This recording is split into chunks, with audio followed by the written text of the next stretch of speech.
2013 সালে আপনি যখন নিউ ইয়র্কে গিয়েছিলেন, সেরকমই একজন মধ্যবয়স্ক নারী আপনার কাছে এসেছিল এবং আপনার কাছে কোনো ছবি তুলতে চায়নি। তিনি এসে আপনাকে বলেছিলেন, জুয়েল আইচ, আপনি আমাদের বাংলাদেশ। ও, আপনি আমার বাংলাদেশ।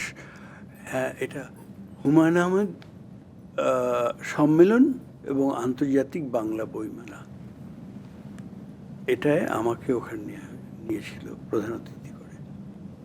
এবং তিনি এসে আপনাকে জড়িয়ে ধরে কান্না করে দিয়েছিলেন। হ্যাঁ, উনি তো, আমি যখন বক্তৃতা দিয়ে স্টেজ থেকে নেমেছি তখন হুড়মুড় করে ওই দর্শকরা সমস্ত আমার পিছনে রওনা করে এসছে। তাদের উদ্দেশ্য আমার সঙ্গে একটু ছবি তুলবে, কেউ প্রোটেক্ট করছিল। হ্যাঁ, তো অনেকের ভিড়ে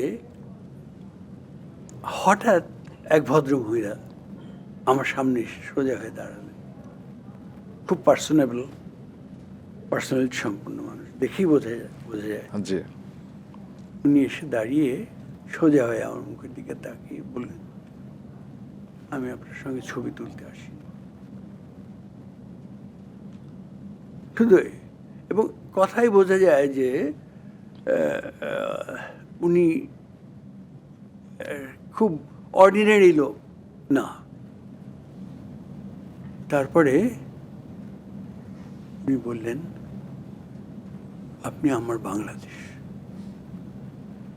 বলে বুকের মধ্যে ঝাঁপিয়ে পড়লেন। এবং ওইখানে একজন ক্যামেরাম্যান ছিলেন, সেই ভদ্রলোক সেই ছবিটা তুলেছেন এবং সেই ছবি আমি পোস্ট দিয়েছিলাম। আমি দেখেছিলাম। হ্যাঁ, এবং অবিশ্বাস্য মানুষ যে কি পছন্দ করেছিল সেই পোস্টটা। অসংখ্য, হাজার হাজার, কত হাজার আমার মনে নেই, বোধ হয় 80-90 হাজার লাইক পড়েছিল।